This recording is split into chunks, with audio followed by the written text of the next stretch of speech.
you see a shady cloaked figure right in front of you. Do you A, talk to them, or B, beat them up? Hey guys, welcome to my channel, and today we are going to be talking about how I am head over heels for Dungeons and Dragons. Now you see, I was introduced to D&D in a much different way than most people.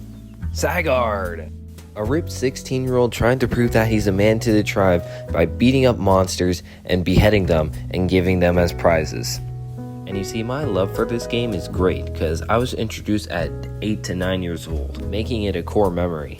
It's also why I have an obsession over monsters. It's also why I love battling them. 1 or 2 years later is when I got into gambling and becoming a host for gambling. And one day when looking for poker chips, I found this glorious book called Dungeons and Drawings. Here's the book in more detail. I seriously recommend this book to anyone who is into Dungeons and Dragons, or is new to Dungeons and Dragons, or is very experienced but wants to add more details to their game, or just doesn't have enough imagination and needs someone else to draw the pictures. Dungeons and Dragons is also one of the reasons why I got into storytelling and animation.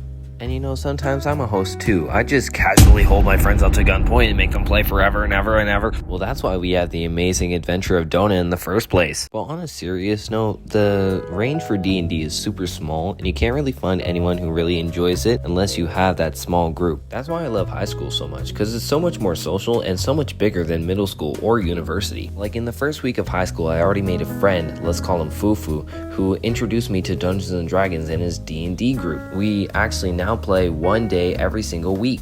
But the thing that I love about D&D as well is the races and the classes and the abilities you get from each class and race. Like, I'm a ranger, so my character is heavily dependent on nature, and there are so many races like elf, druid, gnome, kenku, aarakocra, dwarf, halfling, etc. And same with the classes: a paladin, a bard, a barbarian, a mage, a cleric, and a rogue. And I all found this on the Dungeons & Dragons wiki. But in Dungeons & Dragons, there are other aspects other than the base of the game, like the abilities and the classes and the races and the storyline. There's also the other important factor of RNG, and what I like to call dice.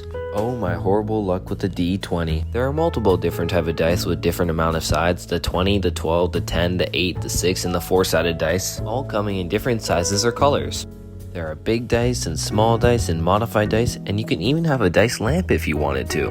Like personally, I just have a really big dice. Like my die is 2 times bigger than a regular die. And a lot of the dice are really fun to fool around with, like the 8 and the 12. But there is one dreaded dice, the 4-sided dice. Oh my gosh, if you drop this on the floor, you are basically dreaded for an attack. If you step on this, it's said that it gives you cursed pain for the rest of your years. Like, one of my friends has a metal dice variant of this, and like, I can barely poke it with my finger without getting hurt. Now let's get back on point. The real reason why I'm head over heels for D&D is not because of the books. It's not because of the classes or abilities, and it's not because of the dice. It's because of the story. What other game lets you create a god, create a religion, then do mass genocide, and then become a billionaire just if you roll a D20? And if you get 15 or higher, it's fine. Nowhere else. No other game allows that. And that, my friends, is why I'm head over heels for D&D. Keep enjoying. The end. Please subscribe and like the video so that this can get more publicity. Thanks for watching to the end. Bye.